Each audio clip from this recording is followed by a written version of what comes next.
Hello and good afternoon or good evening, and in some places, good morning. Welcome to this week's new episode of Primetime Gaming with Mr. BoomStick and a friend, because we don't have Hargeet, and hopefully he's okay, and we'll get him in here shortly, unless he's having a PC issue that we're unaware of. He's got the link. He's ready. I'm sure he's gonna be ready to rock and roll. Folks, listen, we're gonna spend it. All right, speak of the devil. Here he is. There he is, ladies. I mentioned his name and he showed up. Holy matrimony. Hey, Hargeet, what's going on? Thanks so much for being here, brother. Listen, we got some stuff to get into, some spiciness, if you will. No PS5 Pro. This was supposed to be the savior of PlayStation in 2024. Well, based on a report that we have from AMD themselves, it's unlikely because there have been no parts ordered for it. And, well, you know, again, could this thing show up in the fall? Sure. But again, I'm going to read you the Tom's Guide information that we have, the story that I pulled regarding it. And it appears that no one is getting new hardware, refreshed hardware.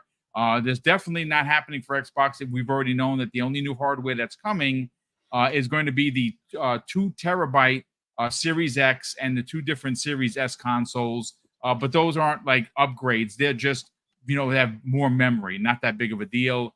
PlayStation 5 Pro was not happening. We also have a report from VGC.com where it has been pretty much confirmed that Nintendo is not going to have their new piece of hardware out anytime before April of 2025, which is pretty interesting stuff, because I thought for sure they were going to do like an 8th year anniversary for the Switch, which came out in 2017, and launch it in March.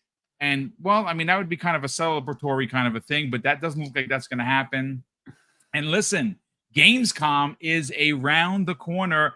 The man in the middle there is going to be attending. He's going to have boots on the ground. I cannot wait to hear what he has to say. But, folks, we got some information thanks to Hazardor Gaming. And, of course, there's going to be new gameplay information shown in a theater of Indiana Jones, and I'm super stoked for that. That's my most anticipated game, even before we had the idea that Avowed was going to be delayed. Now, as much as I'm excited for an Obsidian told tale, especially in a game that I have really no affiliation with, so I'm going in blind and I'm going to really enjoy what Avowed brings. But again, it's Indiana Jones. I went to see it with my parents in the theater, City Cinema in Co-op City. That's where, I mean, anyone from the Bronx knows that what I'm talking about.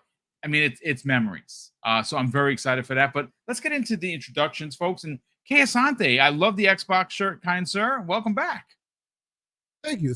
I appreciate it. I know it's been in and out for me for a little bit. A lot of traveling, a lot of work. And actually, on that note, because I will be heading off to places unknown, at least to me. So I'm buttoning up all my potential real life stuff. So at any moment's notice, just warning y'all, I may go off cam because I'm the escalation point on something important that they might need me for. But I'm here. I'm excited to be here. I won't be able to have a show this weekend because of my travels. So this is probably the only podcast I'll do this week. I'm excited to be here. What's going on? Well, we're happy to have you. Cannot wait to hear and see the content that you're going to be bringing to us, all of us, not only through obviously YouTube, but your newly announced or launched website, which is great. The Gaming Circle. If you're not subscribed to it, folks, you're doing it all wrong. I can tell you that right now, and that's going to be great. I cannot wait to hear and see what you're going to be bringing to the table. But Hargeet Chani, listen, big news. Lots of news, actually. And again, there's literally been so much news that it's been hard to keep up with. And that's surprising considering where we are in August. Like, we are at literally the middle of August, and normally we don't get a lot of news. But we're creeping into Gamescom. Gamescom, yeah. Yeah, I think we're going to see something pretty big from Xbox. I'm expecting some surprises.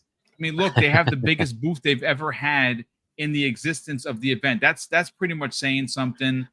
We know that we're going to see some footage of Avowed, footage of Starfield, the new DLC that's launching in hopefully potentially September, and of course Indiana Jones. Now those three are going to be presented in a theater kind of like where we were when we watched the June event. So there's not going to be any hands-on, at least I don't think so.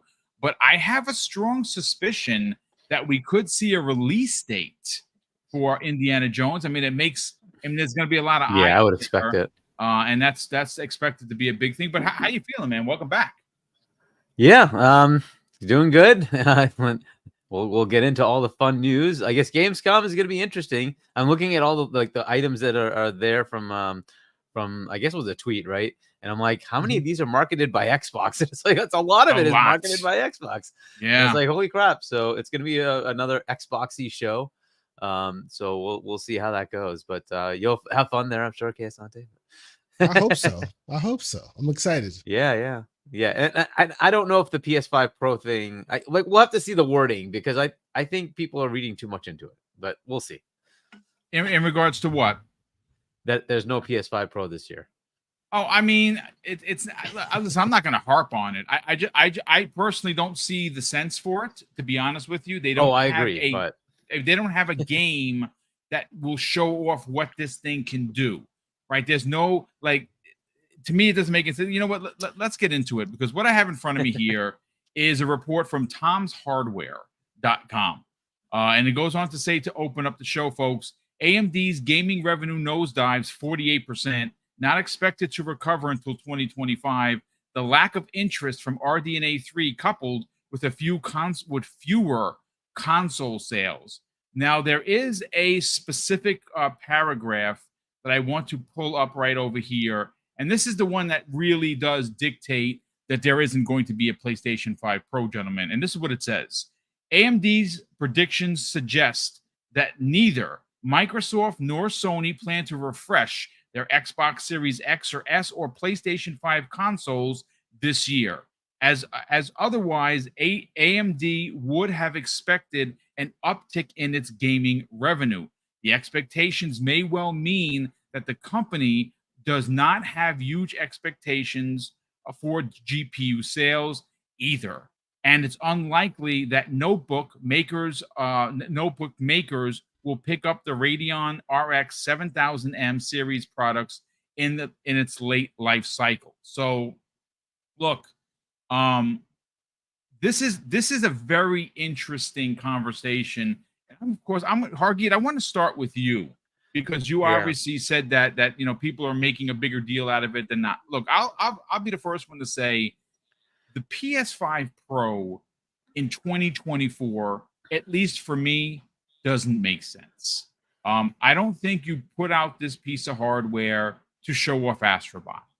Astrobot looks absolutely fantastic running on a PlayStation 5. We saw plenty of footage of it, and it's one of my most anticipated games of the year.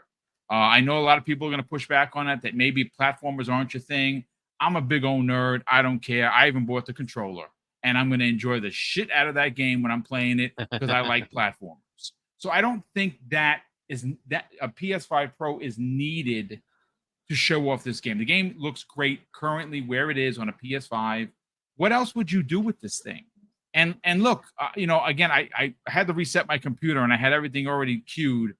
If you look at how sales have dropped for Sony in the course of, like, say, the last 5 quarters, they had a really big quarter, Q3 in 2023, where they sold, I think it was 8.5, if I'm not mistaken. I gotta go find the exact stats, but 8.5 million consoles in that holiday block. That's huge. And obviously Q4 they had 4.5, Q1 2.5.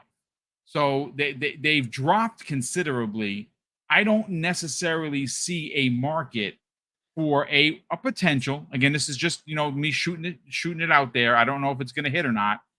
Would this console be $600? Would it be $650? Would it be $700?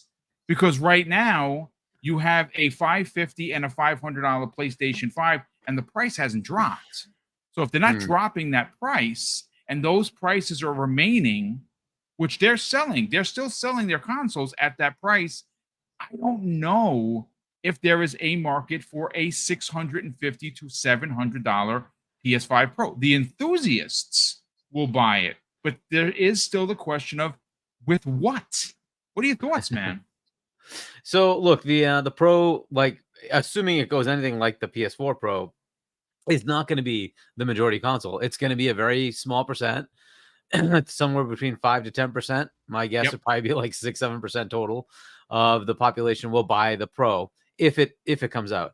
Now, the reason I say this is it was speculation on their part that says, hey, based on what they're saying from the financials, that they're not expecting a windfall coming this holiday from increased console sales. The problem is the assumption that there would be increased console sales. The Pro isn't going to sell 8 million copies. It's just not. Right. So you have to put it in perspective that, hey, maybe they sell 500,000 copies, right? And or consoles. That's not going to move the needle. It's just not. What you just said it. 8.5 for one console manufacturer was 8.5, and they still had the other console manufacturer. Everybody's down, right? So it's they're not going to have the same level of financial financial revenue coming in this holiday as they did last holiday. That's what they're saying. And the Pro could still come out, sell 500,000 to 1 million units, and still not make a dent, because unfortunately it won't hit that 8 million, right? And unless the PS5 normal sells a lot, which it probably won't, given where we are, it kind of seems like it's tapering, right? It's probably not going to sell as much. That's what they're talking about. So I don't think it's specific to the Pro, because they said there's no mid-gen refresh. That's wrong. We know there's a mid-gen refresh. Series X without a disk drive, Series X with 2 terabytes, the Series S coming in with a with a white shell instead of a black shell, right? That's all coming this holiday. So we absolutely know there is a mid-gen refresh, but it's not an upgrade.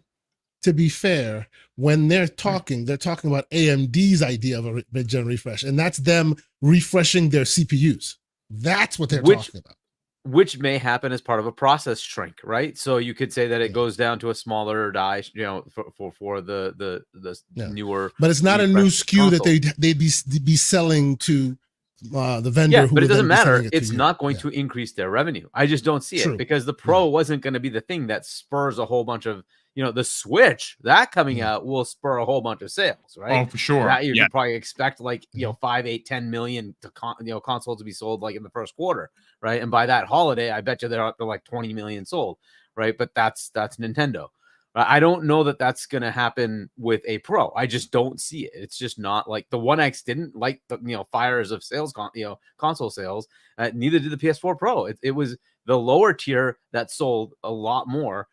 I don't expect that to change things. So that's why I'm not sure that this doesn't, that it predicts that a PS5 Pro isn't coming this holiday.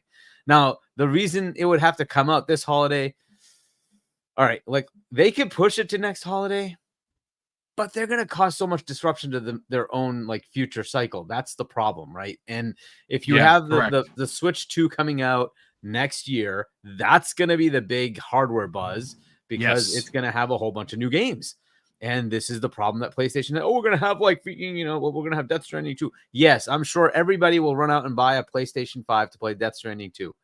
UPS Simulator 2.0. Yeah, I'm sure there's going to be a lot of people. Come on.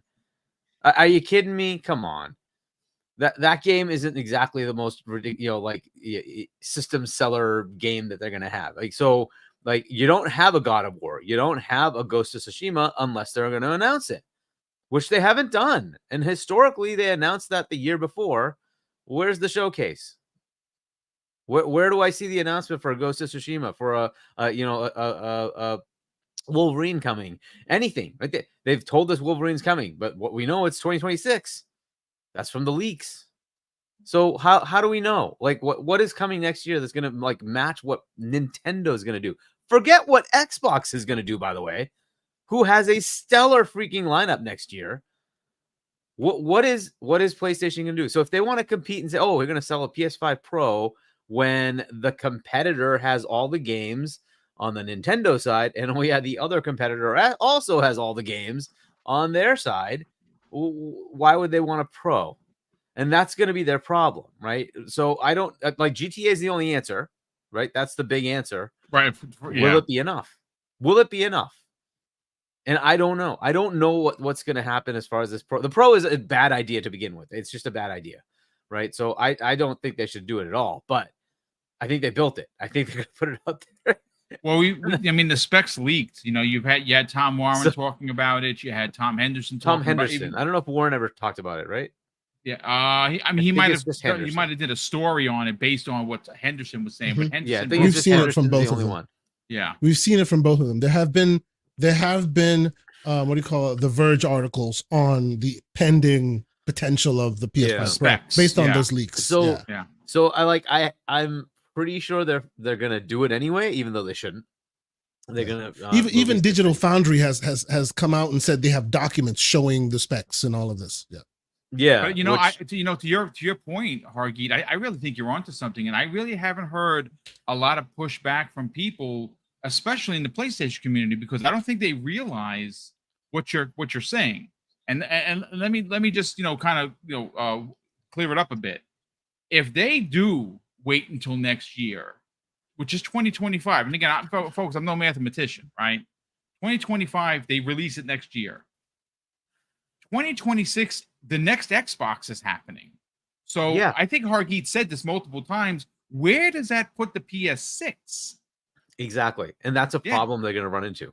Yeah. And because there's a whole development cycle to this. That's the problem you run into. It's not just, hey, I can just throw the hardware out there. Xbox did that, and it became a huge problem because their development kit was not ready, and there was so many issues for a year or two for developers to get used to the Xbox. What you normally do is a couple of years ahead of time, you start sending out the dev kit, and you get people ready for the games that are going to come out at launch. How do they pull that off if they're going to put out the Pro now? Right. So it's an interesting headache. Maybe they say, you know what, we already have a dev kit for the 6. Well, so that means you've already developed something that's going to be next gen when you're just putting out the Pro. I don't know. It just seems very odd to me that this is the thing they're doing. But hey, maybe they've got something up their sleeve. It's Sony. They've done a pretty good job up to now from a hardware perspective. So maybe they'll pull something out. But if their next gen is going to be 28, because they're going to push out the PS5 Pro to next year, 2-year head start for your competitor. That's not going to be a good idea. It would not. Look, I think that there might be hesitation because of, and I mean, again, I don't know if this is a good thing for Sony or a bad thing for Xbox or vice versa. Xbox tipped their hand. Right, we learned very early that 2026 was going to be the next piece of hardware. Now, again, you've heard some different reports. Some people are saying it's a hybrid like the Switch. Other people are saying that it is a home console like you have now, a box, and there's going to be the handheld that's going to be another SKU, which I think is brilliant. Honestly, I think that's the way they should go. Have your hardware and have your handheld, and the handheld is going to be just an accessory. It's just going to be something else that most diehards like me, you, and Kayasante, we're going to go buy. We'll see. It's going to be very interesting. So Sony they haven't had a great run in the last couple of. I would listen. This isn't doom and gloom for PlayStation. They're the market leader. They're selling a bunch of consoles, right? But they have some surrounding issues that they need to tighten up. The Bungie thing is a disaster. That is going to loom over that company for the foreseeable future. They spent $3.6 billion, and there are talks where all of the talent is leaving. You have people mismanaging the money on how it's being spent. You have Hiroki Totoki out here saying they just don't know how to make money, they know how to spend it. I mean, it's just not good, right? We're hearing now that there might be the secret September showcase. I don't know how many times we've heard that already, but it's been quite a bit. I don't know if we're going to get it on, but maybe. I mean, they have to announce this PS5 Pro, right? If they're going to do it, it's going to be in September. That's when you would do it. Yes, absolutely. Yeah. That's exactly when you would do it. But we're going to see. Kay, let's bring you in now. Real quick, Abdel114 is saying, "Boom, are you going to talk about the Forza Horizon 5 on PlayStation 5 today?" Now, I did not hear that. I went looking for it, Abdel. I can't find a corroborating article. The closest thing I have is February 4th of this year, which we know that those couple of months were a nightmare. if it happens, I'm not going to be surprised. They have 40 million players across PC and Xbox. They're probably going to get another 10 million players from PlayStation. I mean, look, if it happens, we will cover it live as breaking news, rest assured. But I'm going to tell you this right now. For the sake of PlayStation gamers around the globe, you better hope that game comes to your console, because Gran Turismo 7 is just not it. And if you want a real racer, you will go out and buy Forza Horizon 5. And if it comes to your console, that's awesome. More people can play it. This is the business reality that we are currently in. More games are going to come over. That game is how many years old now? 4, 5 years? It's fine. If more people are going to play it, more people are going to spend money on it. It's a gas game. And you know who's making bank? Microsoft. That means more games in your service, like Mafia. And P.S., by the way, please, for the love of Joe, if you did not ever play the definitive edition of Mafia, you need to go and download that game.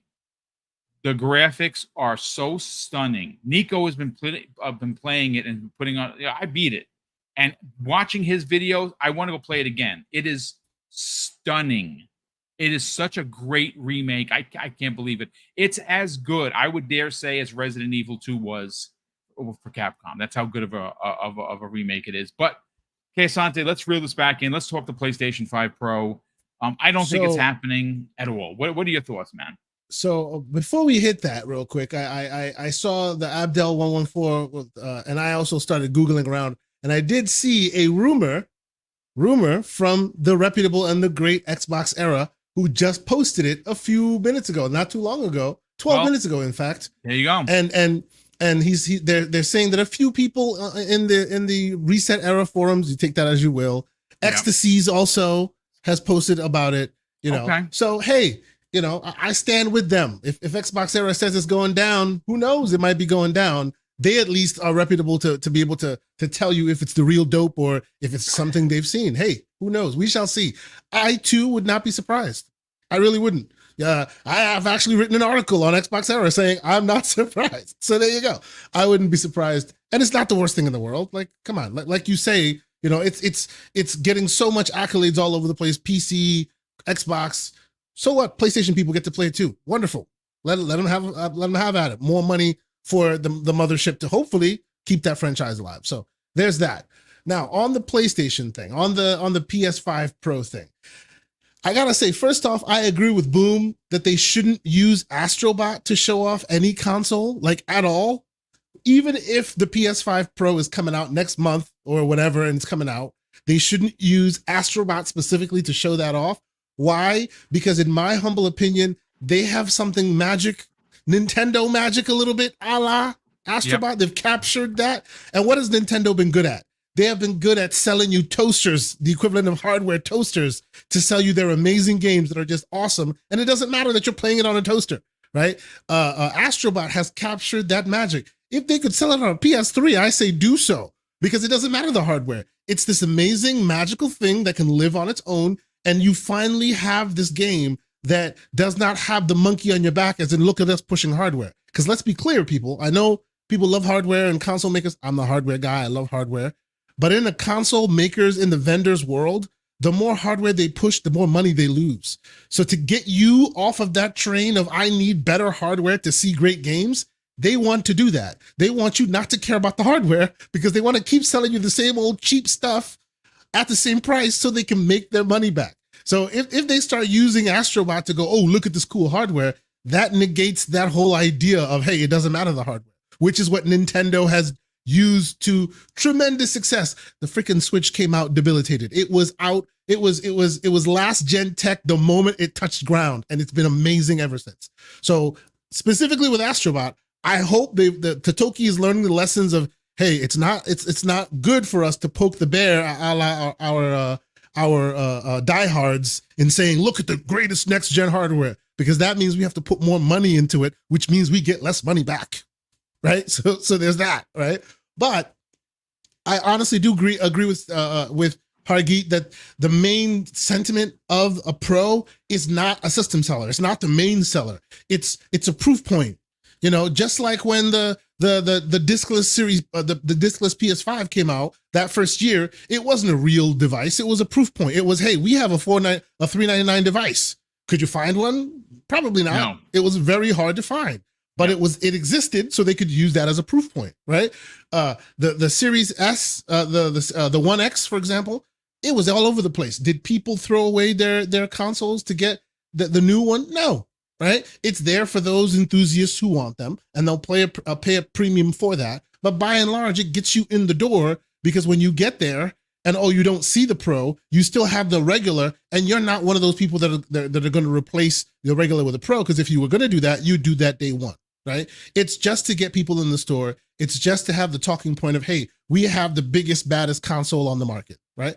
And to that point of the pricing, those same enthusiasts, and please just bear with me here. Don't throw the tomatoes at me just yet. The virtual tomatoes? The virtual tomatoes. I see them. I'm dodging right now.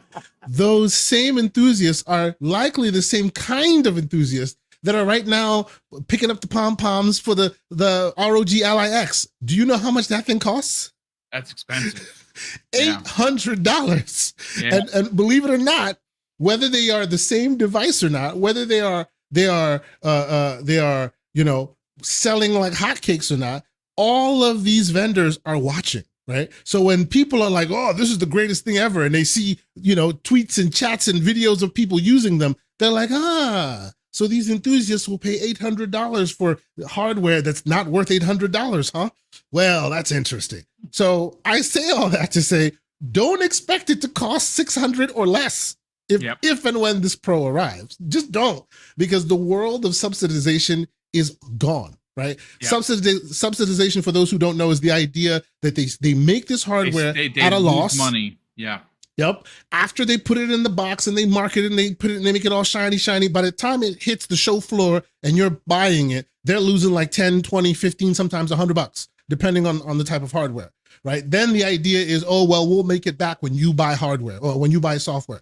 But in the world of Fortnite and Roblox, you may never buy hardware. You may just keep buying microtransactions, and it's not worth their while to subsidize the cost for you anymore. Even Phil Spencer has said that. Games is what you call exactly. It. Exactly. Even Phil Spencer has said that the world of subsidization is not long anymore, right? When Microsoft finally puts other stores in their ecosystem, that world of subsidization will be gone, because there's no guarantee that you'll actually ever buy software from them. There's no guarantee, because you have other options, right? So honestly, I don't think that. I mean, I wouldn't be surprised if $800 is what we see this fabled console come at. I wouldn't be surprised. I would. The ROG Ally OG was $700, and that thing was the equivalent of a Series S. Yeah. Right. And people still bought it. Oh, because it's a handheld. Value is in the eye of the beholder. Well, you're going to behold a lot. I'm just saying, right? That's why I stick to the speeds and feeds as much as I do, because it doesn't matter to me what you think valuable is. I know how much that CPU costs, and it is what it is. That's why I'm still like, oh my God, the Series S is a wonder, because you can buy the equivalent of a retail version of that CPU for $320. Or you can buy the whole console for roughly the same price. So that tells you that thing is valuable. But if it's like, I love it, and that because of that it's valuable to me, yeah, they'll charge you $800. Good luck with that. Right? It is what it is. But the final point, do I think this will come out, or do I think this article specifically means it won't? That's where it gets a little muddy, right? Because Hargeet is right about something, right? Like he and I were talking about, it's not, when they say the next gen refresh isn't coming, they don't mean the console isn't being refreshed. They mean the CPU isn't being refreshed, because this is AMD talking, right? So whether the console gets refreshed or not, as long as the CPU stays pretty much the same, to them, that's not a refresh. And we've already seen through leaked documents and through Digital Foundry talking and all that, the CPU specifically is a nominal increase, like 10% from the last one. It's overclocking territory, right? And just because they're not refreshing the hardware doesn't mean they're not selling you PS5s, right? So if there is a process by which they overclock the OG PS5 to just a little higher, and then they add a new instruction set, they can release a Pro. Remember, they got the pisser coming out. as long as they have like separate hardware blocks to offset maybe NPU driven blocks to offset the upscaling, rendering, and all of that. They can hit higher resolution by offloading a lot of the stuff to that CPU that already is just 10% higher, right? In that world, you upscale and you'll be able to hit higher heights. Now, you consumer, because at the end of the day, what is your version of next gen? It's different than mine, right? They could just market what they say is next gen with the same damn CPU that you would have bought on a PS5, just nominally overclocked. They can do that. Now, will that mean a new SKU for AMD? I don't think so. That'll just be the same PS5 SKU, nominally overclocked. It's not a different SKU. It's the same damn thing, right? And they're selling it to you as a Pro. Now, that means this Pro will have all these other features and stuff that AMD themselves won't make, but PlayStation could add in order to allow it to do a bit more, and then they can justify that as a generational leap. Next gen, right? I mean, and let's be honest, they're not even selling this as next gen. They're selling it as a PS5 Pro, right? So, all this is to say, I don't necessarily think them saying that they're not making more money or that they aren't refreshing their hardware means no PS5. It means no PS6, but PS5 Pro, I don't know. It definitely means no PS6 until 2025 at least, right? Because that would be a CPU revision, much higher clocks, much more powerful, a new SKU. Right? But if they're changing their existing SKU, if they're tweaking their existing SKU to just give you a little bit more juice and then using NPUs to offset that, they can call that a Pro all day and you got nothing to say. You know what I mean? So we shall see. You know what I mean? If we see it, I wouldn't be surprised. I wouldn't be surprised. Yeah. And you know what else is going to come with that Pro? I've said this before. Maybe I'm being a little cheeky here. Right now, if you own a PS5 and you want to say play an older game that's released, they charge you. You can buy the game, which I wouldn't do, but they charge you $10, right? You get a new set of trophies. You get the upgraded graphics. It's $10. I think that sucks. I'm gonna be honest with you. I like the way Xbox does it. It's called free, and if it's free, I'll take 3. Right? That's what they say. Sony's gonna Sony, man, and I have a feeling, I really do, that if this Pro is a thing and they don't take Hargeet's advice and they do exactly what literally Asante just said, which you just gave the Evil Empire a great idea. They're gonna release this Pro. It's gonna be $700, and they're gonna charge you, reportedly, again, this is just my opinion. Again, it's no official reports. I'm reporting it, but it's just my opinion. Probably $15 on these uptick games. I mean, boom. Think about it this way. Sony's gonna Sony, brother. They just are. Think about it this way. The ROG Ally, the original one, was $700. Yes. The ROG Ally X is $800. What kind of CPU's in that thing? Same thing. Exactly the same damn thing. I barely. But it's so Pro because they got a battery and it's got this and it's got that and they added more RAM. It's because, and this is me being selfish, telling people stick to speeds and feeds, then they can't get it up over on you. But as long as you don't, they can make you justify that increase by putting it elsewhere and not where it should belong, which is in the performance. I mean, you listen. Again, Sony's gonna Sony, but it is what it is. Look, gentlemen, I'm calling an audible. I have the report in front of me from Xbox Era. I think I would do the nearly 450 people that are watching live across Twitter and of course YouTube a disservice if we didn't talk about it. So let's get into it, man. I have the article in front of me. It was written, of course, by our good friend Jesse Norris, who 23 minutes ago. The title says, folks, rumor Forza Horizon 5 PlayStation port announcement incoming. That's what it says. Now, multiple reputable leakers have reported that Forza Horizon 5 may be getting a port to PlayStation next week during Gamescom. This is what it goes on to say. The infamous forum Reset Era user Nate Drake and Shinobi602 have both suggested that Xbox has a new PS5 port coming soon. Note leaker Ecstasies 1, who's a good friend of ours, then dropped a Cinco de Mayo GIF, leading many to speculate that that title would in fact be Forza Horizon 5. After 4 titles reported as part of an experiment, one of them took off. Sea of Thieves has been one of the best-selling games on PS4 and PS5 since it launched back in April, making more ports even more inevitable. I mean, look, Rebs Gaming even went out and said, Shinobi says big Xbox game coming to PlayStation next week. Rebs Gaming is pretty reputable as well. I don't think he would post it if he didn't think that what was being said was true. I happen to really like Shinobi 602. Strangely enough, is one of my friends on the Switch. Surprisingly enough, that's crazy, right? And Ecstasies, I've had him on the show multiple times. He's more right than he's wrong. Look, this is probably going to rub a lot of people the wrong way. And I'll say this. I am a console and platform purist. I understand that business is business. I will tell you, I don't like it. I'm always going to have that mindset from way back in the days that Nintendo, the Genesis does what Nintendo don't, right? That's why we bought a Genesis. And even though I had a Super Nintendo and quite enjoyed it, I was a Genesis kid. I was also a Saturn kid, a Dreamcast kid, and so on and so forth. I happen to love Sega. That's one of my favorite brands. This is happening, folks. I'm never going to bend the knee and say I like it, but this is business. All you have to do is just take a step back. Like I know a lot of people are going to be in their feelings over this. Some people may have a temper tantrum and everything. I hear you. No one likes crossing the lines, man. And I'm the first guy to say that because I'm an old school cat. I like platforms to have their exclusives, but I'm also no longer the demographic.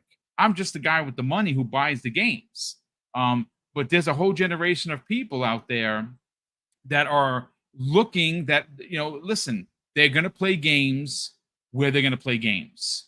And I know, again, this is going to rub people the wrong way, and there's going to be a lot of discourse. I saw Abdel114 actually post. I didn't know what he was talking about. Now it makes sense. He said, oh, no, doom and gloom is happening.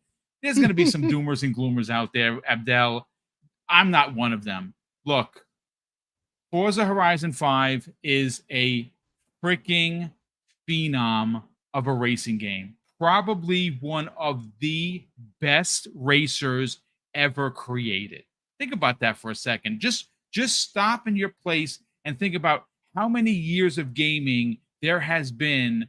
And the only game that I would even remotely put like close to how I feel about Forza Horizon 5 is something like Burnout 3.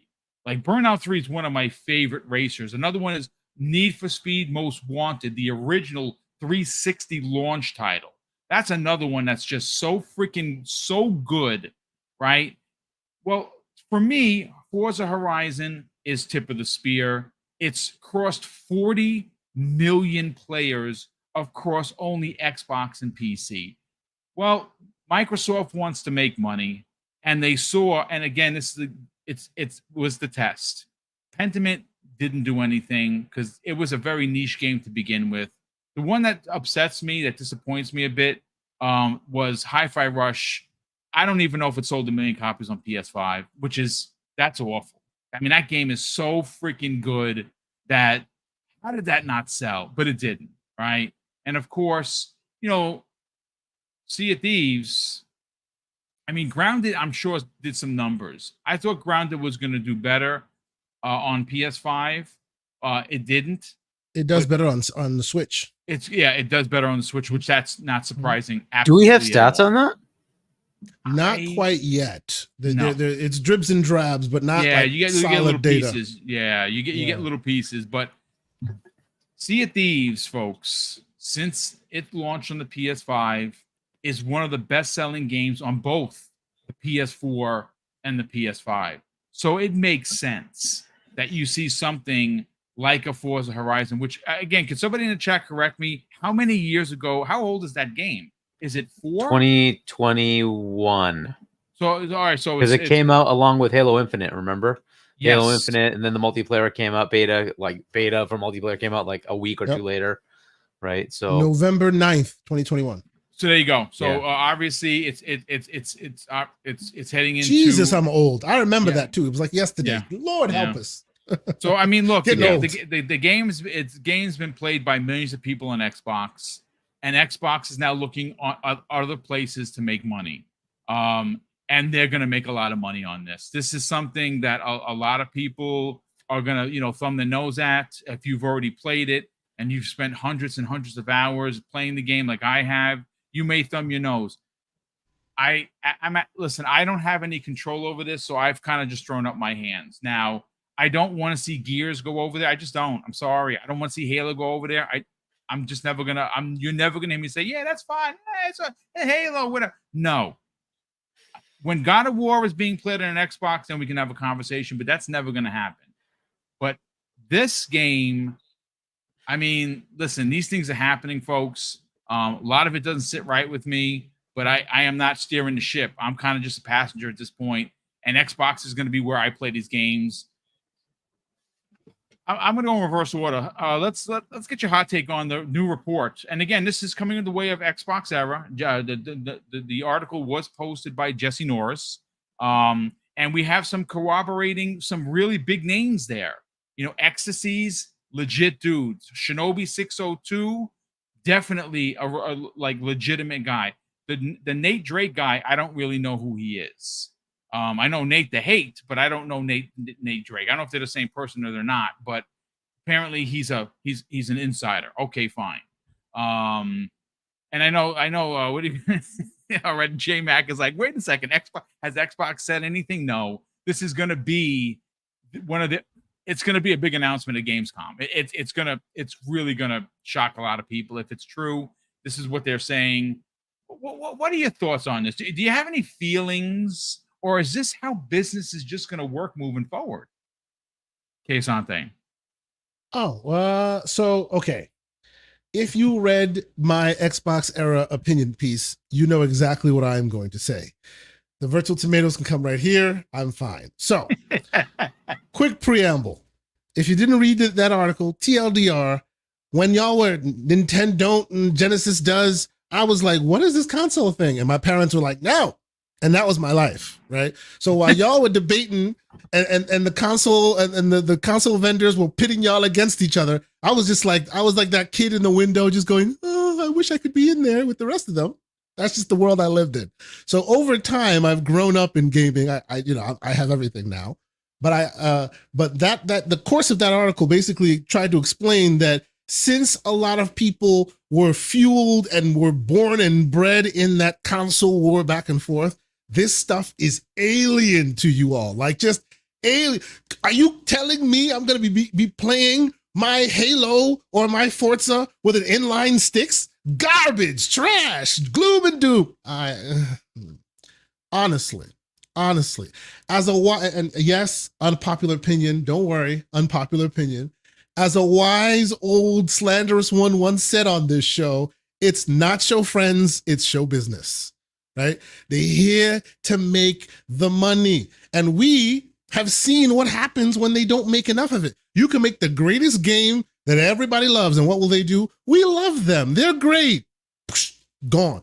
Because they didn't make dollars, so they don't make sense. Shout out to you, J Mac, out there in California. You know the role. If you don't make dollars, you don't make sense. That's just the way it is. Would you rather Forza come out, make all this amazing hay, and then get closed because it didn't meet the financials? Right? It's had 40 million players. There's a world that makes 140 million players, 150 million players. Yep. All the hours that Boom, myself, and you have put into this game, does that magically poof because now it's playable on the other side? No, it does not. Right? Honestly, I understand how y'all feel. I'm not trying to give it short shrift. I'm just not. But honestly, look into a mirror where no one else is looking, because right now you're going to be like, nah, I'm 10 toes down. Okay. But when no one's looking, look into a mirror and go, I'm a console warrior, aren't I? I hate that these guys are getting what I have, don't I? That's all this is. At the end of the day, it will actually benefit you when a lot more PlayStation people play it, because that guarantees you more content from these guys, right? If what do you call it? Five High Rush became a humongous smash on PlayStation, do you think they would now be in the hands of Krafton? No, I don't think so. That's a great right? point. Yeah. This is the world we live in, ladies and gentlemen. We are the graybeards. We are the horseshoe makers. And the Jetsons just pressed the button on their car and now it's a suitcase and they're talking to you right now. It is what it is. You know what I mean? Like, I get it. This is not what we are used to. But guess what? We are too old. Like, what did we just talk about? That game came out in 2021. I feel like 2021 was a week ago. It was many years ago at this point. Yeah. We're all gray. We're going to be dead soon. It's tiring and sad. It is what it is. And they are now marketing to those of us who are young in this game, who don't give a crap where the game is. They don't even give a crap if they have to buy it or not. They're just, hey, is this touch enabled? Like, there's just a lot more in this game than we are used to. I would ask you to be like Boom, take your hands off of it. You know, let Jesus take the wheel and just ride with it. Just roll with it. Because if you're like, no, I don't want my Xbox games on anything. Yeah, I got something for you, man. The world is passing us by, unfortunately. It is what it is. I, for one, yeah, I may have some feelings. You know, I may have some thoughts. When I have to roadie run with an offset sticks, I'll be a little upset about. Not upset, but I would never do that. I'll just continue playing on the Xbox, or I'll play it on PC with an Xbox controller. But at the end of the day, you know, as long as where you play is where they offer it to you, I don't think it's cause for huge consternation, right? When it changes enough to where they go, well, you know, we don't think we need the Xbox anymore because everybody's playing on PlayStation, then you want to go out and throw your pitchforks. I get you. But that's not the world you live in right now. They're just adding more to the existing install base. And I know many are out there going, but that's how it starts now. And then by the time eventually they'll stop. By that time, you probably won't be able to hold the controller because your gray beards will be too gray to hold the controller. It is far from now, far. They're not doing it next gen. They're not doing it 2 gens from now.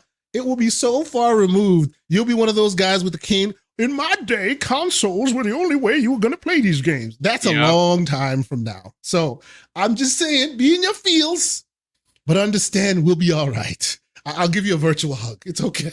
No, I mean, look, the truth of the matter is that I am sure that, I mean, just look at Sony's financials, right? They're not great, folks. They're doing okay. But okay isn't business. They need to make money for their investors, and they need to continue to make money to build the mythical PlayStation 5 Pro, the PS6, or whatever they're going to call it next. And they're selling to the same group of people. They don't want to do that. Over again. They want to sell to new people. Same thing with Xbox. Xbox is selling to the same group of people. What do they want to do? They want new customers. That is how business works. I don't like it, but I also have to understand it. Now, again, I've been saying this for the years. I really do believe there is a world, and it's not happening this year, but I do think that at some point next year, whether any PlayStation fans in here want to push back on me or not, Spider-Man is eventually going to be released on the PlayStation, on the Xbox. It just is. It's not making any money. Spider-Man 1, Miles Morales, and Spider-Man 2 they might as well be coasters for your drink, because no one is buying them. Their money literally being left on the table. Now, Sony is a bit stubborn, and they will do this at the literal last-ditch effort when they're told to by Marvel, and they're told to by their investors. Because listen, I'm sorry, I platinumed Spider-Man 2018. I think I need 1 or 2 trophies for Miles Morales. I will buy that 2-pack on my Xbox and play through it again. I love Insomniac and I love Spider-Man. I love Marvel. So they'll get my $70. Not a problem. But Hargeet, listen, I want to bring you in on this, and then we're going to get into, of course, the Indiana Jones conversation, because That's my most anticipated game of the year. And Hargeet, bring them back. Bring them back. Because I threw them out to the wolves. They're hating me. It's fine. Bring them back because I know you will. Go. He's gonna have something important to say. Yeah, I don't know. Oh, please. We'll So, see. Look, Wait, you know, go ahead. Sorry. I'm sorry, but before I get you in, let me just read these super chats here. And then I'll bring you in. First of all, Dwayne Calavito. Welcome, Dwayne. Thank you so much for being here, but thank you so much for the very generous $10 super chat. He goes on to say, to be honest, I'd rather have the next generation Xbox than a PlayStation 5 Pro. Do y'all have any info on the next gen Xbox as far as it's going to be just a handheld or both home console and a handheld?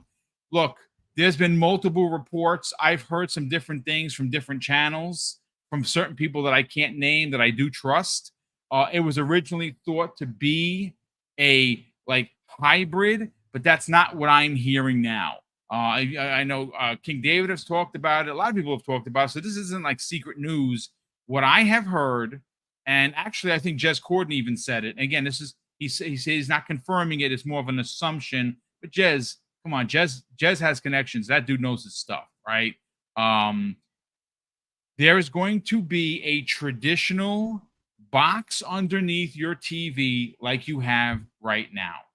Whatever that box looks like, it's going to be the next Xbox.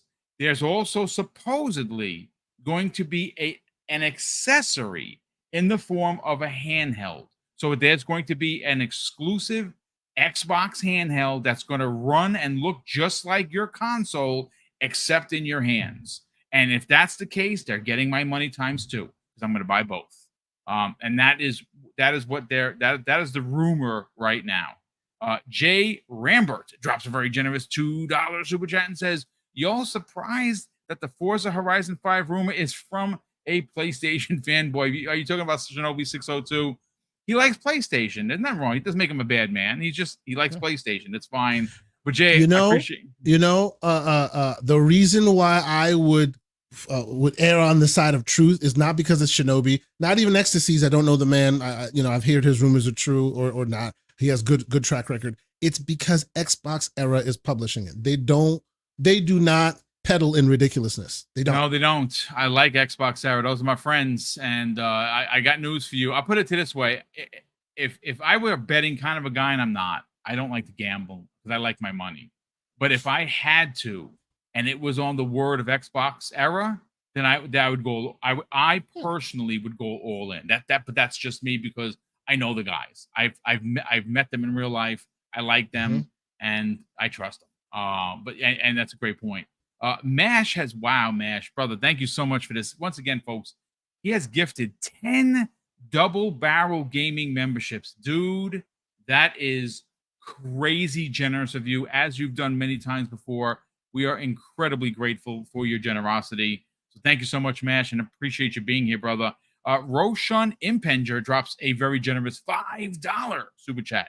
He says, just remember, it's show business when people walk away. So if PS has both games and you don't want to play on PC, are you going to bother getting both?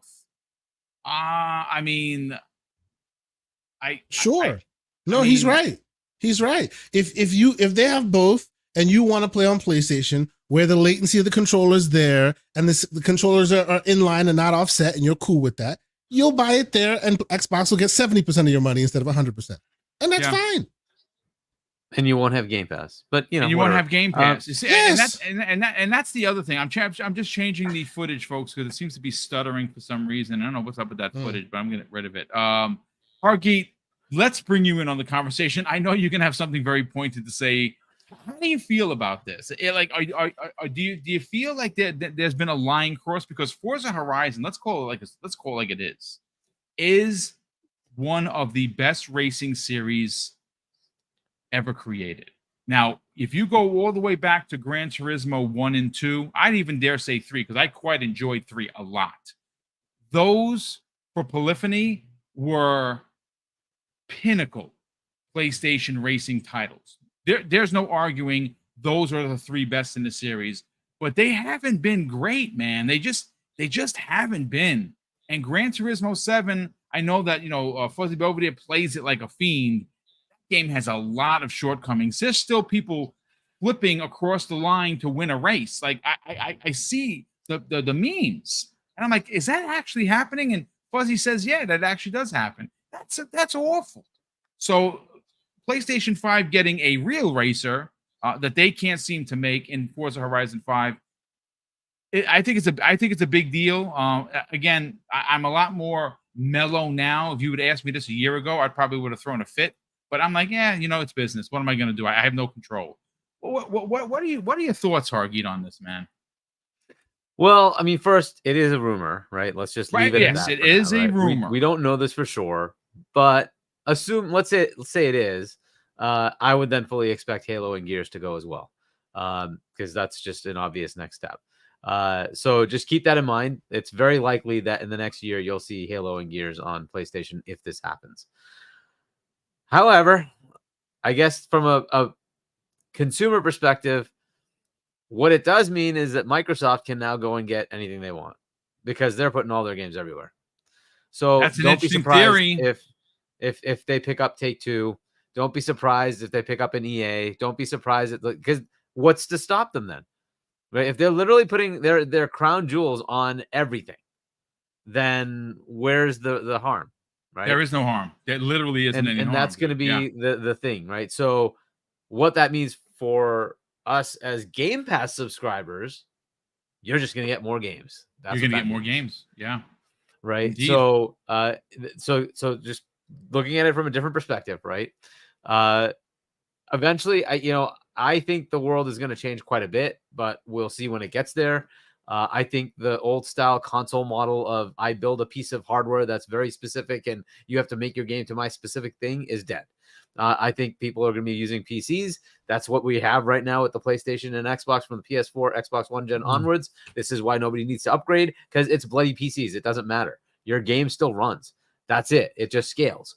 And PC has had this forever. It just scales, right? So your next generation is going to be even more of a difficult sell because, well, your Xbox One is still working. Your PS4 is still working. Why do you need to even go to the PS5 or Xbox Series? Why would you want to go to the one after that? What's the sell? It's going to be a hard sell, right? It's the same thing with somebody who has an old laptop or an old desktop. It works. I don't care. My game keeps working. I'm good, right? They could upgrade, but they don't need to upgrade. So that's what you're going to get. And I think the whole world will kind of converge on that. And the idea that we're going to have these console, iterations all the time, I think is going to be very different. I think like the ROG came out like year to year. They just iterated, right? That's what you're going to have. It's going to be, and it won't matter. Your games will just be there. It's going to be much more PC-like. This is just the world we're going to shift into because it doesn't matter. Your games keep playing on the old one. They're not taking games away. It's not like the generational change. Oh, this game only runs on the PS5, doesn't run on the PS4. That shit's going to go away. It's going to be all different, right? We're going to go to a different model where it's just going to be your games are there, backward, forward compatible. It just doesn't matter. It's always going to just be there. So the platforms become less of a thing. Now it becomes a question of contents and services, right? So it's going to be the games. It's going to be a Game Pass. It's going to be your back end. It's going to be that kind of thing. Yeah. Which Xbox is way ahead in. And, let's also say that Game Pass is significantly ahead of PlayStation Plus to the point where PlayStation Plus just recently lost 50% of its user base, right? So for July, they lost in their two top tiers. Right? They lost nearly 50%. Yeah, which is their Game Pass equivalent, right? The Game Pass Core is the equivalent of PS Plus Essentials, and those are where they are. But Game Pass itself is still at 30+ million, right? So, and they're nowhere near that. And their service is so bad that people are abandoning it at 50%. That's pretty ridiculously high, right? At 50% abandonment is ridiculously high. So, that's kind of where they are. Competition wise, that's where they need to go.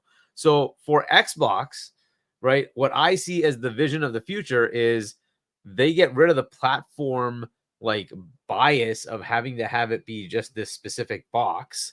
It's more of we have an open service platform. Any one of our partners can use it, and our games will be everywhere. But we will have all the big games. They said this, right? They want to be the Disney of IP in gaming. They want those big games, which is why it's very likely they will go after a Take-Two because they'll want GTA. It's that or Epic. They're going to want either Fortnite or GTA. So I would not be surprised that happens, right? I would not be surprised that happens. If they're going to put these games out there, if they're going to put Halo, Gears, Forza, the triumvirate is going, then you should just expect that they're going to go in for one of these big publishers. Everybody says they should slow down. And I'm like, dude, does business slow down? When does business say, you know what? It just we doesn't. made enough. Yeah. We made enough. No, they don't. They're looking for the next big thing. And they got hundreds of billions of dollars burning in their wallet saying, where do we spend it? Where do we spend it? So they're going to go get whatever, right? And it's going to be AI stuff. And this is their other growth vector. It just is, right? So they're going to spend here. And they have very obvious targets they can go after. GTA will make tons of money. I mean, first of all, there was a report. It's a great point. It's a point that a lot of purists. First of all, shout out to Destin Legary who's in the chat. Destin, welcome, brother. Mm-hmm. Great to have you here. He likes Gran Turismo. Listen, brother, I'm not arguing with you. I have Gran Turismo. I bought it. What he said, real quick, is interesting. If Forza Horizon 5 shows up on PS5 and then has a VR capacity, it will give a lot of people a lot of salt, boy. Ooh. I mean, it would, because I again, you can't play it in VR currently right now. So it does what? Listen, sorry? it's if they allow. And we lost Boom. We lost Boom. He'll be back. If Forza Horizon 5 were to release on PS5, and not only do they just port it, but they also then add a VR capability, so now you can play it on your PSVR too. Oh, that'd be kind of interesting. Hey, you might get me to buy a PSVR 2 with that. Hey, it might be good. Yeah, it should be interesting. And we lost Boom, and he's back. I got kicked out of my own show. Straight. That was the weird.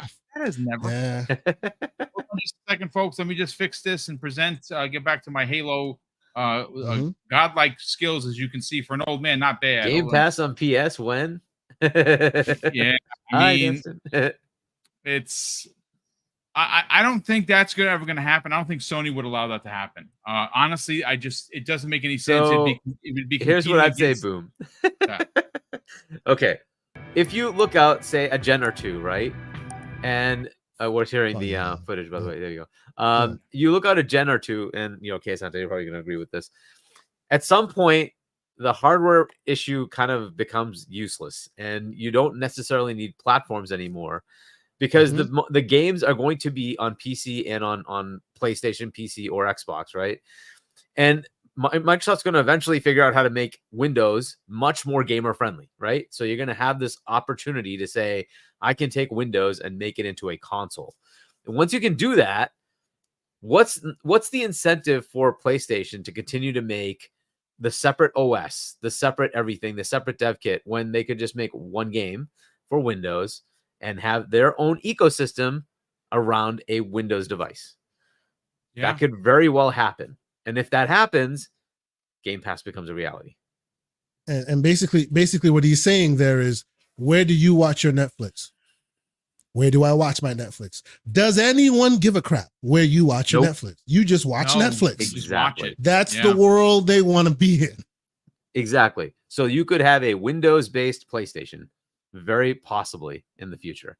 And it would because it just behooves them to not waste the time maintaining an OS when somebody else is going to do it for you. And it happens to run millions of games. And why bother the stores available? Why bother R&D hardware that you then set at a loss leader while your competition Nintendo is literally just giving you? They'll stay in hardware. I'm not saying they won't. They may want to be in hardware. Fair enough. But at the end of the day, they don't want to have that loss leader. They don't, right? Why, if you're in the business of making money, are you giving money away every time you sell something? And you have to, because you conditioned your consumer to expect the biggest, baddest box ever.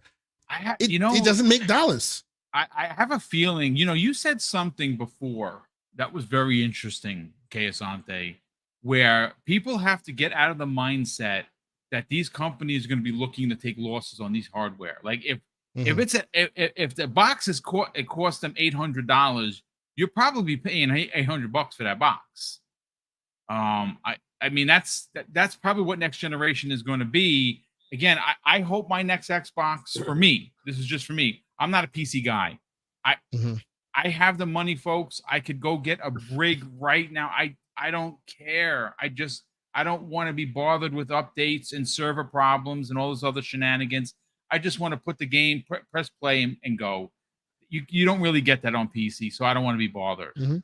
I will. You don't say, get that on PC today, right? No, I mean that's Yeah. true. But see, Yeah. for me, the idea, again, this is just an idea, folks, that the next Xbox is going to have the ability. It's going to be your box. It's going to be your Xbox, and it's going to play your Xbox games, and everyone's and I'm going to feel like a pig in S, right? Fine. But if I can on that same box get my Epic Game Store titles and my Steam titles, man, that's a winner chicken dinner. Because then what happens is, like I said, we had this conversation before. Because I'm not a Steam user, because I don't have, I mean, I have a ROG and I have bought a couple of games on Steam, but I'm not a Steam customer, not now. But if I can buy a game on Steam and then play it on my Xbox without having to go anywhere, well, now I become a Steam customer. And that, and who wins then? Everybody wins, right? Look, this is going to happen. I did not see it coming. I didn't expect it this year. I thought the 4 games were going to be the 4 games, but I think what we're seeing, honestly, is the success of Sea of Thieves. I think the money people who are now involved in Xbox are like, yeah, we want more money. And Forza Horizon 5 potentially, according to the rumor, thanks to Xbox Era, Ecstasy's Shinobi 602, and the other Nate guy, who I don't really know, that's apparently that's going to happen next week, and next week is Gamescom. So, you know, I mean, that's so Boom, just from your, you know, the cost and whatnot, just think of a few things here, right? So you pay a lot that you don't realize for online access. Yes, that adds up over the generation, right? So yeah, if you played it for 7 years, and let's say you even pay it for discount, it's at $40. You probably just get it part of the Game Pass, but $40, you know, times 7, right? You're paying that on top of your $500 purchase, right? So your subsidy is paid for by that, right? So if they just charged you $600, $700 right up front, and you don't get that charge, that's a different way to look at it, right? Yeah. But here's what I think they're going to do. They're going to subsidize a box. I think Xbox will continue to do that. They will subsidize a box, and they will sell it to you at a discount. But they're going to work with partners to give you boxes that have a differentiated experience, whether that's a portable experience, whether that's a faster experience. Did anyone read my Xbox Era? I did. I said exactly this. Exactly. Right. So, so this is what's going to end up happening, in my view, right? And in a case, not that you're obviously agreeing. Oh yeah, 100%. That's how they're going to get you in that mindset. Yeah. That's like, oh, cool. When Xbox revs up the next thing, oh, hey, I could get the Asus version because I liked what they did, or I could get the Lenovo version or the Dell, whatever it is, doesn't matter which partner, right? And this isn't new. This is exactly Surface today, right? Surfaces exist all the time, but you buy a Dell or you buy an HP or you buy any other device because they set a standard. Or you're welcome to buy the Surface. Or you're welcome to buy the Surface, exactly. Exactly. So, they set a standard, and then they allow their partners who used to be their competitors to also live there, right? Yes. It's happening, man. It's just it's which just makes it so much easier, right? So then, you know, Boom, you might decide, you know what? I kind of like the idea of having 120 frames on every game, but I'd have to pay like $1,400 for the special version. And it's like, well, maybe I like that version and I'll just go buy it, right? And but hey, you have an Xbox. You boot it up, it still says Xbox. It works like an Xbox. You don't know any different. It just has the performance, right? Or it has other features you want, right? That's it. And it's made by ROG. Or it's made by Legion. Right, whatever. Right? Yeah. Right. Or Alienware. Like, say, for instance, there's going to be an Alienware version that's going to have all these bells and whistles. And again, like when you go to buy a PC like right now, they have all these check boxes. What do you want as a gamer? Oh, I want this. I want this. I want this. Oh, it's $1,700. But that's what I want to spend. Okay, that's what you spend. Yeah.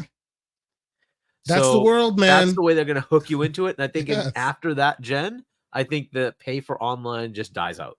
And then it just kind of gets, you know, to the point where you don't get subsidized hardware the following gen. And Xbox will still, just like Surface, they will give you something. but Mm. it will be open to others to give you equivalents, and you can choose whichever one you like, right? And you might have favorites that, oh, this company gives me this like little nitbit thing that's awesome, and I like that, whatever it is, right? So you can have that version, whatever, right? But I think that's where it's going to go, and I kind of like that because that allows innovation much more rapidly than every 7 to 8 years, right? You just iterate whenever you want, and somebody comes up with a cool thing, and they can just give it to you, and you can have a something this size that's an Xbox with a lot more power, right? Yeah. Look, here's the thing: Xbox games going to PlayStation. You asked me this a year ago. I'll tell you what I said then. F that. Don't give Sony nothing. That Yeah, I'm I think an that old world's school over. cat, See, right? this is where you look into a mirror when no one's looking, and you go, I kind of want to win these list wars, man. That's all I'm about. Not so much a list war. I don't care about list wars. The list war is winning, right? The list war you have to worry about is what's in Game Pass. Forget about the whole hardware thing. It's what's in Game Pass. That's where you win, right? You pay for your year of Game Pass. How many games are you getting in that Game Pass? That's what you want to know. Yeah, and listen, true. I've said this before. People have ran with it. I think it's a brilliant point. Sorry to toot my own horn, but I've said this for years. Xbox Game Pass is the true exclusive, because look, I'm telling you right now. Somebody in the chat, again, we don't put names out there because we don't want any bullying, right? Someone said that Game Pass is overrated, brother. I'm here to tell you, that is a really terrible take, man. Game Pass saves so. Look, I'm gonna put myself on the stand here. I'm a retired guy. I have a great pension. You guys and gals have heard me say this before. I worked super hard and risked my life for it, right? I don't miss him. Every day that I'm not in uniform, I miss it because I love helping people. So I would do it all over again. It was never a problem. But my pension, as good as it is, like many things in this world, has a ceiling. And Xbox Game Pass gives me so many games. Like literally, my backlog is so big. It's ridiculous. And what's interesting is a perfect example of Mafia. Mafia, the definitive edition that's out, that just released. I think it was today that popped in there. Play that game, man. If you didn't play that, I am telling you, you are missing out on something that is so spectacular that went just because it was a remake of Mafia 1. It is so good. It's in Game Pass right now. And that game is so good and so memorable that I'm going to start playing it again tonight, even though I've beaten it. It's that freaking awesome. I'd highly recommend playing Yakuza too. You just keep you know what? There's a couple of them that people keep telling me to play that if I'm try Yakuza 0. Yeah, I have to. Yeah, that's I have to try it. Boom, I will say this. To some people, it is overrated, and I understand why. They are very selective in what they want to play. Okay, right? that's and fair. one of those people is like my co-host Fonz, right? He's very selective in what he likes. If you give him those games, he thinks it's great, but he's not going to play every little game that comes into Game Pass, right? So, and that's fair for those who don't want it. That's why Xbox says, you know what, we're okay with selling you the games you want. Yeah. This is just one avenue. You don't have to pay for Game Pass. You can go a different direction. But for those who like it, good God, if you like a lot of games, it's hard to beat. It's so unbelievable. You know what, Hargi? Some people forget that. A lot of people forget that. They think it's Game Pass or game purchases. It's Game Pass and game purchases. People can pretend Game Pass doesn't exist and you buy whatever you want. Exactly, right? But for some reason, because Game Pass is taken up, there you go. That's right? Because Game Pass takes up a lot of the talking points. People always go, well, you have to support the devs and buy the game. No one's stopping you from doing that. It's still available. Indeed. And there are many games that release on Xbox that don't come to Game Pass. Yeah. I mean, listen, it is what it is. What I want to get into, because obviously this is normally we've been doing 90-minute shows. We're going to go pinch over today because obviously we do have one topic to get into, but I do want to catch up on Super Chats. And I want to talk about Indiana Jones. It's my most anticipated game for a multitude of reasons. One reason that a lot of people don't know about is, well, a lot of those devs were ex-Starbreeze developers. You know who Starbreeze is? They made the Riddick games, which were man. Freaking Ooh. So good, man. And look, there's something about what we saw, especially in June when you got that like the really big piece, it just feels like Indiana Jones. And like I said, for me, I went to see that with my mom and pop back in the days, man. Like they took me to the theater to see that, and I've been a fan ever since. Now I haven't liked every film, some more than others. The third film is probably my favorite with his pops.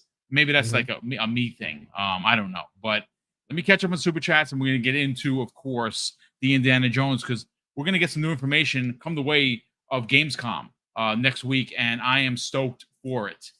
We have here Highlander 001 drops a very generous $2 super chat and goes on to say, when will the rest of AB come to Game Pass? And that's a great question. I don't know what the holdup is. I don't know if it's an FTC thing. I don't know if they're just trying to, they're specifically picking titles that are dropping into Game Pass. I know there was a report today that Overwatch 2 with a bunch of bonuses is going into Game Pass. I don't know if that's this month or next month, but I know it's a free-to-play game, but you're supposedly, as a Game Pass subscriber, you're going to get a whole bunch of extras, lots of skins, a lot of deluxe stuff. So that's going to Game Pass. So that's the next big one, I think. And that report is that was just posted today. Dwayne Colavito drops an additional very generous $10 super chat, and he goes on to say, I have a question. If Steam gets ported to the next gen Xbox, would PlayStation allow their games to be played through Steam on the next Xbox? I love that question because the answer is Gabe, don't play that BS. You could do that to anybody else. Gabe will tell you to take your game and get to step in if you don't want it played wherever Steam lives. They do that all the time. Epic will work with you. Gabe will not. Yeah, Gabe is pretty much, it's his way or the highway, and I like that about him. You can choose not to put it on Steam if you don't want. That's your choice. And he finishes up with the question. I think you can answer this best. He says, and could well, he doesn't say PlayStation, but could PlayStation even stop that from happening? I mean, they could, not at all, but not on Steam. The only way they could stop that from happening is from removing it from that store. By signing up to that store, you make an agreement to live where that store lives. You don't like it, your problem. Yeah.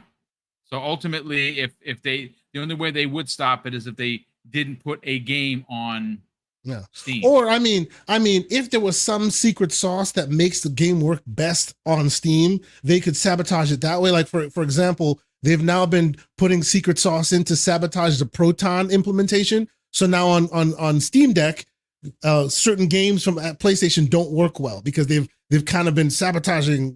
They could do that, which is shady. They could, but they can't say, "Hey, Valve, don't put it." Gabe will tell you to pound. Get out of here with all that. That one's going to be tough for them to do, right? They could potentially do something weird, but remember, it's DirectX.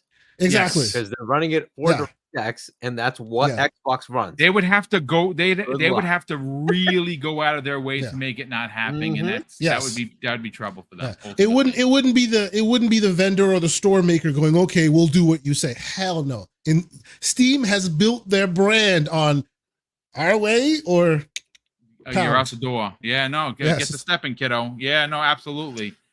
We have here Captain Chats drops a very generous £5 super chat, and he goes on to say, I have gotten used to the games going over to PS5, but I draw the line when it's your tentpole franchises. That's a slap in the face. I mean, brother, I hear you. I'm just old, and I don't like stuff like that, but I understand this business, and I can't, there's nothing I can do about it. Honestly, I can give them the business, but they don't care.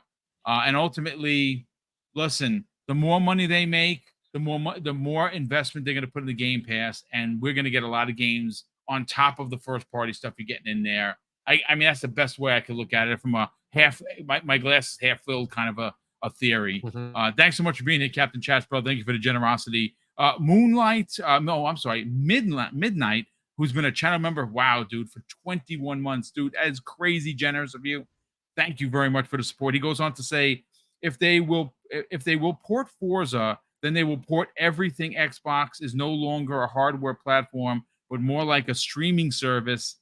I mean, when you say everything, I would imagine, I mean, Starfield isn't there yet. Is Starfield eventually going to get there? Probably. But when again, is that doesn't happen? make them a streaming service. Office is on everything. That doesn't mean Yeah. Windows doesn't exist. That doesn't mean Surface doesn't Yeah. exist. Yeah. So Is Steam a streaming service? You can get your games at there and everywhere else. Is Yeah. it a streaming service? Yeah. It's a storefront where it's an ecosystem where you can buy your games, or you can buy them everywhere else. Do people buy it everywhere else? No, they usually still stick with Steam. You know, Yeah. it's about what you offer people. If you it's- offer people enough things, they'll stay there. Yeah. And this gaming world is changing rapidly. And well, I mean, this is going to be the 5th game going to PlayStation. That's an Xbox exclusive. But Boom, if you take it logically to its next conclusion, if Steam does end up on Xbox, then all those like delayed games from PlayStation are still equivalently going to show up on Xbox. Yep. That's right. So it's just an equivalency. There's really not much of a difference. Xbox will end up getting all the PlayStation games too. Yeah. I mean, if you, that's absolutely true. Oh, wow. This is crazy. Mash, who gifted 10 Double Barrel Gaming memberships, folks, 20. he has gifted freaking 20 of them now. That's a total of 30 on just one show. Excellent. Mash, I don't even know what to say, bro. That is that's unbelievable generosity. Thank you so much for the support. Yeah, there you go. There you go. Gentlemen, listen, our final topic is of course one that I'm very excited to talk about. That is Indiana Jones and the Great Circle. This game looks to be everything a Indiana Jones fan would want. The music is there. Todd Howard is really involved in this. There's no bigger fan of Indiana Jones than Todd Howard. He's getting to do his dream game again. First it was Starfield. Now it's Indiana Jones. It has a lot of talent behind it. We were all there. Casante was there. I was there. Argeet was there. We were in attendance during the Xbox game showcase. This showed so freaking well. And like I said, it felt like I was actually watching a Indiana Jones film. And, you know, shout out to the voice actor. What is his name? Oh my God. That's doing Indy's voice. Why can't I think of it? Thank goodness. He sounds like Indiana Jones. Like, honestly, ridiculously good.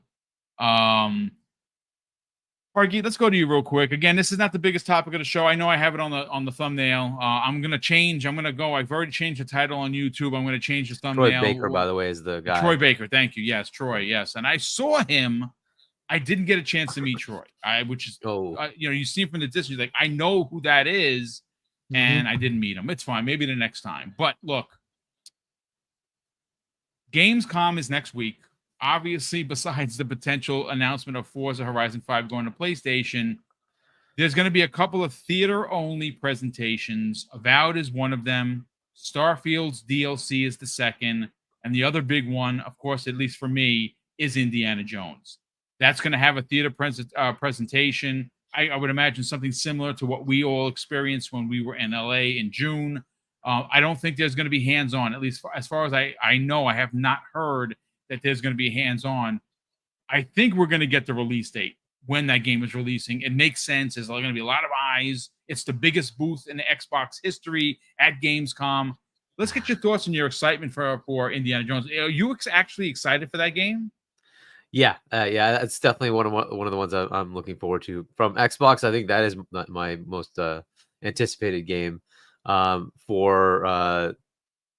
Overall, I was also looking at Unknown 9. I was hoping that'll be good, but we'll see what happens with that. But and then Zelda. But yeah, I definitely am looking forward to Indiana Jones. It's an interesting take from Todd Howard, right? So that's the part that's interesting here, right? It's a story from him that he wants to put together in that world, and he's a big fan of the Indiana Jones universe. And Machine Games makes some pretty good games. So let's see what they pull off with this. What we saw, like you said, Boom, it is a lot like a cinematic experience, right? It really is. Now, my main, my minor, but main concern right now is really just release timing, and I want it to be before that Game Awards time, cutoff, right? Because I want it to have the opportunity, because this is one of those games. It's one of those games. It's a zeitgeist game. It's got an IP attached to it that everybody knows. Well, at least a lot of people know, right? And it's going to be a cinematic experience, right? This gives it the chance at a game of the year type of potential, right? So I want them to be able to make that. If they put it out in December in no man's land, yeah, you might as well like kiss that goodbye. It's not going to get looked at all, and that'll be the end of that. So I want it to have its shine. I want it to be there. Yeah, we can say that the awards don't matter, but to the development team, it does matter, right? And I think from a prestige of Xbox, it does matter. And to Todd Howard, for him to get that recognition again, it does matter, especially after Starfield. So I don't think it's just a nothing thing. Like a lot of people just dismiss it. Like, if it was you who was doing something and you were about to look for some sort of recognition for it, would you not want that recognition? Right? If you just worked on something for 5 years at your company and you suddenly, it's now time for you to be recognized for, hey, I did that for you. What are you giving me for that? And it's like, yeah, F off. Right? That's not what they want to hear. Right? So this is one of those games. It just is. It's one of those games. And I really hope they put it out in the right time frame. I'm afraid they won't, but that is what I'm most anticipating. So, like, when is that release date? I'm already sold. I already want to play the game. It doesn't matter. It's in Game Pass. I'm going to play it anyway. But I just want to know when it comes out. Is it going to be in that time frame or not? What right? What so if it could be a part of that? I know the Go big ahead, Tony. game. I mean, again, it's so many big games coming out this year. I don't even know where you'd put it, but could the game be ready for a September release? Right? Like, it could. I mean, we keep hearing December, and I know that's a 3-month difference from September. October, the big one is Call of Duty. November, but it could be beginning. It could be beginning of October, right? It could be the November's beginning. Already That's stacked. a great point, dude. Yeah, and I mean, there are two different games, right? Obviously, this is an action adventure game. It's in first person, but it's going to have a lot of third person stuff when you're doing certain climbing and things of that nature. Yeah, I mean, like, I don't know. Do you play the multiplayer COD? I don't, right? So I play only the single player campaign, which is like 8 hours, 10 hours, whatever, right? So for me, this is much more of an anticipation because I'm sure this will be a longer campaign. It'll be much more interesting, right? The Call of Duty campaign, it's a military shooter, right? So it's cool, but ultimately it's just a military shooter. So it's not going to be at the same level as this, right? I'm much more interested in this. So I think it is different audiences, but even for those audiences I'll play COD campaign, right? That's not going to be a long game for me, though. It's going to be a couple of days. I'm just going to finish that campaign, move on, right? So they can be in close proximity. And I think if you put it in the beginning of October, it's still got enough distance. Like, keep it 2 weeks away. I think it's fine because this is their problem. They decided to put all their games at the same freaking time in fall time, right? They should just not do that anymore. They should recognize your fall is Call of Duty. Would have learned it already, but right. I mean, listen, obviously February is about, right? So that's their first quarter game, and then we have 3 big ones coming after that. Hopefully, they will space them out. They have to put more in that first couple of months. Hopefully they do 3 of the games in the first 6 months.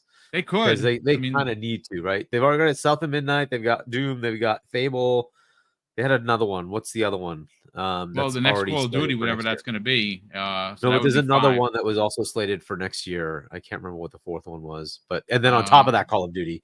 But and then you got Avowed on top of that, right? So it's they've got plenty, and then there's potential for Clockwork Revolution, et cetera, et cetera. It keeps going. I think it's next year as well. That's just again, that could be the 4th or 5th or even 6th one. But this is where they are now. They have so many games that they have to kind of figure out a release schedule, right? But yeah, I mean, again, it's a great problem to have. Kesan, let's get your hot take now. Interestingly enough, you're going to be at Gamescom, so I hopefully you're going to get a chance to get some eyes on there, like you did obviously when we were there in June. Yep. Where do you? I mean, do you have the same feeling as ex Starbreeze developers being a part of this?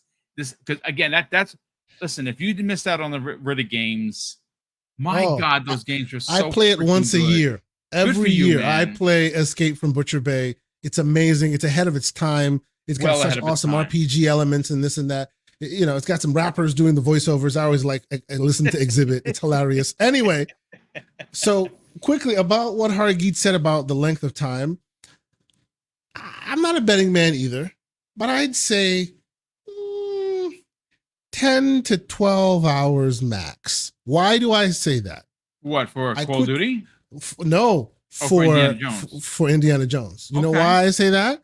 Because every game that Machine Games have made, or even Starbreeze, is in that exact window. All of the Wolfensteins are between 9, 10. The biggest one was 12 hours. Escape from Butcher Bay was 13 hours max.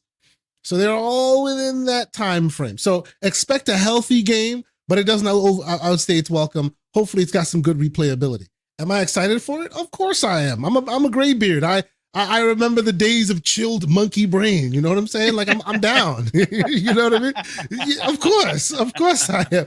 You know, when the dude like shows off all his skills and then Indy just shoots him in the head and walks away. You can't beat that. You know what I mean? So they have something with those of us who remember that IP fondly, right? And as you can tell, they're really, really like focused on the IP, how it in its greatness, not in its later years, because a lot has happened since the original 3, and the recent 3 are kind of not been so you good. Know, they're trying to hold on, but they don't hold on well enough. Let's just say the very last one, I fell asleep watching it. I will say that now. It was the first 15 or 20 minutes felt like the old school ones, and then after that just and then it fell apart. Yeah. So it's smart of them to basically remind you of the franchise in its heyday and not the franchise today, right? So I honestly am excited to see it. You know, to Hargeet's point, it's that hashtag just one we've been waiting for, right? It really is. It's that cinematic game. Now, one bit of salt I'll throw on Hargeet's wound.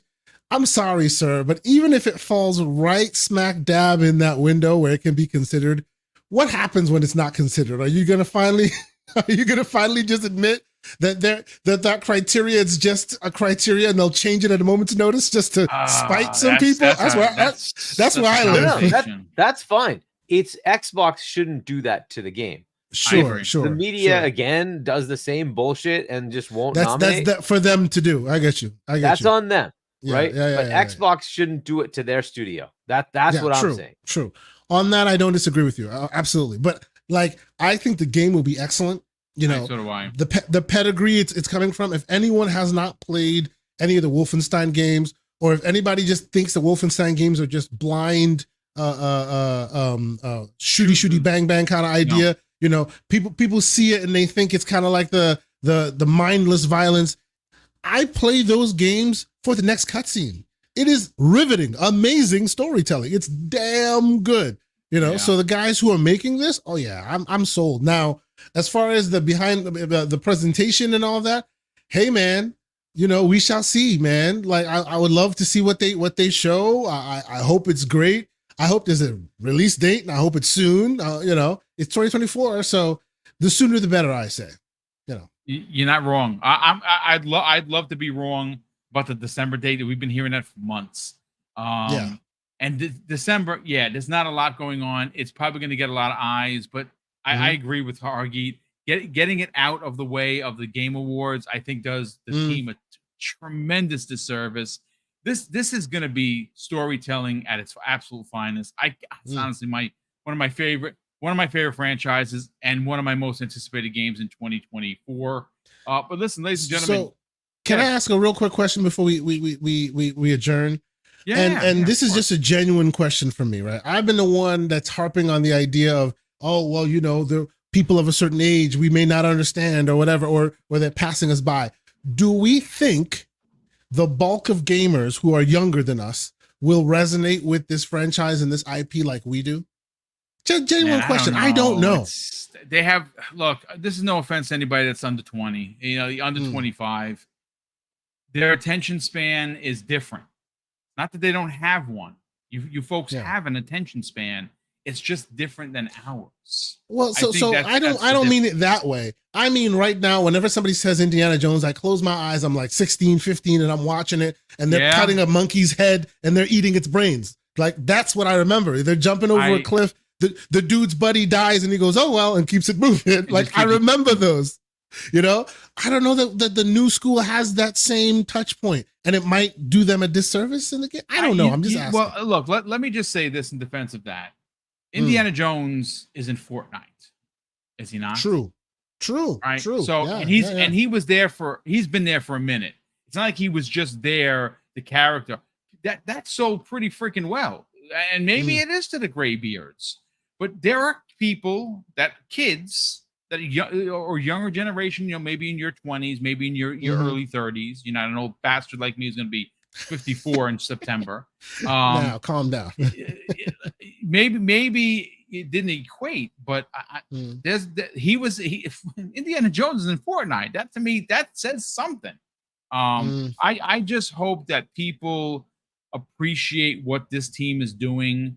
And again, as someone who went to the actual theaters to see it, the music, the vibe, when Indy's being held captive, and just the punching, it's just something about that just gives me I got goosebumps talking about it. That's how excited I am for this game. But listen, ladies and gentlemen, that's going to do it for us this evening. This is normally 90 minutes, and we've kind of shrunk the show a little bit because it's just three of us. When we have a fourth guest, we will extend it to the normal 2 hours. And of course, as we get into the fall where more information is going to happen, we'll of course, switch gears, if you will. Before we get out of here, though, Spartan661, who's been a channel member for an entire year. Spartan, thank you so much for the support. He says, I'm a gray beard that isn't gray yet. I'm blessed. Seeing the gaming community go to poop is sad to watch. Thank you for being grounded and giving the truth. I'll say this before I do the outros. I truly enjoy being a nice guy. What you see here, how I like to have fun, and I like to. I was like that in uniform. They used to call me Officer Friendly. That you don't get that in New York City by not being a good guy. Some of the stuff that's going on in this community has been super sad to see, especially when some of my peers, and you see them. And again, we don't do names here. Have gone at each other's throats. It's ugly, and I retreat from that. You'll see me kind of shut down a little bit because I'm not going to get in the middle of it. I love people. I always have, and I always will, which is why this channel is so welcoming the way it is. And again, being inclusive and being transparent is super, super important. When I see that kind of stuff, I don't get involved. It's a shame that the community is not had a great year, man. It just really 2024 is going to go down for a lot of it's going to be remembered for a lot of things that it shouldn't be remembered for. Obviously, the layoffs is for me the biggest thing. I mean, right now we're in August, and you've had more layoffs at the 6-month mark of 2024 than you had of all of 2023. That's egregious. And these are the people that make our games that we play, right? So it's very sad to see. Some of the distaste and disingenuous behavior by people in the community has been just gross. I mean, again, I'm always gonna keep it positive here, brother. I appreciate you, Spartan. Thank you for being here. And again, I agree with you. I think it's really crummy to see the community go to, poop, as it would. But so let's get everyone out of here. Asante, you are not going to have a show this Saturday because you, fine sir, are going to be traveling. You're going to Cologne, Germany, and you're going to Gamescom. I'm going to live vicariously through your recordings and your videos, brother. But you still got to sell the brand of the Gaming Circle podcast. But that's not the only thing we're talking about. It's the gamingcircle.com. That's right. I wrote a review. You've had a lot of people, like, for instance, the Black Viking, who gave his thoughts on Master Cheese, or Cheeks, if you will. Yes. Talk about it, brother. Sell the brand. Where can people subscribe to your YouTube channel, check you out on the website, and more importantly, follow you on social media? So first and foremost, I want to say thank you. Thanks to all the folks who watch every week, and of course the great Boom and Hargeet. We have dissenting opinions on this show, but it's always friendly and it's always with respect. I always contend that we are a product of where we come from, and I'm from a different place than some people are. So maybe my thoughts on things are different. Doesn't make my thoughts better or worse than yours. They're just mine. So I appreciate folks coming here and having conversations and being respectful with it. But yes, I will not be having a GCP this weekend because I will be traveling I'm traveling to Amsterdam first, and then I'll be traveling to Cologne, Germany. But yes, I'll be keeping up with the content. I'll be trying to put stuff on the channel, whether it be raw, uncut, or maybe some edited stuff. We'll see how it goes. I bought all this equipment. We're trying to do some interviews and things. It'll be a learning experience for me. We're going to be doing the best we can out there and enjoying ourselves. So if you want to, you can come and follow me on Twitter. That's TK, the number 0, ASANTE. I'll be posting stuff. I might even do a spaces or any kind of video stuff as we are out and about, checking out the stuff that we're checking out, showing what I'm allowed to show off. We shall see. But otherwise, yeah, as Boom said, I've also started some editing duties on thegamingcircle.com. It is basically the main page is where we aggregate all of our shows every week. If we have a GCP, you'll see it on the front page. If you go to the blog section, you'll see a lot of the great reviews and previews and thoughts that all our awesome community members have contributed to. All the panel members here, Hargeet and Boom included, have contributed some articles to it. Many of them have been read so many times. You guys are very much being supportive. I appreciate that. The latest review I actually wrote was of a game called Skim, very tranquil, awesome kind of palate cleanser game that I thought I had some words and thoughts on. So I wrote a review on that a couple days ago. But yeah, come check us out. Otherwise, keep up with my ongoings on Twitter, where I will be posting stuff and trying to give you my firsthand account of my first Gamescom experience. But yes, thank you guys so much for always supporting, always checking us out, and we'll see you next time. Thank you, brother. And of course, Hargeet, not to be outdone, not only does he have his own YouTube channel, not only does he guest on pretty much everyone's show, folks, he has written a book called Emergence that you should buy and you should read. Obviously, it's how many authors do you know that are on podcasts? Not many. Well, we have one right here. His name is Hargeet Chani. He wrote a book. I'm reading through it. I know that you finished it, and I know we have to do some sort of a podcast, Asante and Hargeet, to kind of talk about it. Hargeet, I'm waiting, brother. I'm waiting. Sell your book, and more importantly, where can people check out your YouTube channel? Because you're consistently doing videos, and obviously you have one particular video that has now, I think, crossed a ridiculous amount of, and that is the Gears E-Day reveal. We were all in the same room. We all recorded it from different angles, and everyone that posted that did really good. But I don't think anyone did as good as Hargeet Chani. Brother, sell the brand. Go figure, right? I mean, listen, it's big news. You got it from a really good angle. Talk about it, brother. Where can people subscribe to your YouTube channel, not follow you on social media, but also buy your book? Yeah, so YouTube channels, Hargeet Chani 1 on YouTube. Check that out. Subscribe there. And then shop.chani.us if you want to check out my book. It was kind of a Mass Effect-y like story that I decided to make into a novel instead of a game. It was originally intended to be a game. So check that out. And then, yeah, I'll be on with Fonz in a few hours at 10 o'clock Eastern. We'll be doing Games Talk Live. So check that out on Fonz Gaming's channel. So see you guys there. Nice, good stuff. But listen, shout out to Lethal Papa, who is, of course, one of the modders on the main modder of this show and many shows. And obviously, the reason why we have such a great chat and we keep the trolls away is because, well, he carries a very big and silent band stick, which he's not afraid to use. So a big shout out to Lethal Papa for being here and also keeping the chat clean, because obviously that's what we want. We want fun. We want people to enjoy themselves. We want this to be a safe space, no matter what platform you enjoy. And listen, again, a big thank you to all of the super chats, all of the new channel members. Thanks to, of course, Mash, who donated 30 freaking subs today. That is insane. And a big thank you to all the super chats. Obviously, Mrs. Boom and I love doing the big giveaways, and we have some massive ones on the horizon. We thought we had one in September, which was going to be September 5th. That was the 15 copies of Stalker 2. That has obviously been moved to November 20th because obviously the game was delayed. We do have our Mr. and Mrs. Boomstick birthday bashes that we have each and every year. That is our birthday, but we do $500 giveaways for each one. And of course, this Christmas, this is our 6th annual Christmas with Mr. and Mrs. Boomstick, folks, we're giving away $2,000 in 2 hours. That's right. You heard me right. Wow. That $2,000. And we're going to have, and we're up the ante. Mrs. Boom, she handles all the finances behind the scenes. And because the world is kind of the world and some folks are having a difficult time, we wanted to add some more than that we did last year. Last year we did 1,500. This year we're doing 2,000. and it's the most we've ever given away. And we can't do any of that without, of course, the support from the community. And I want to say a big thank you for that.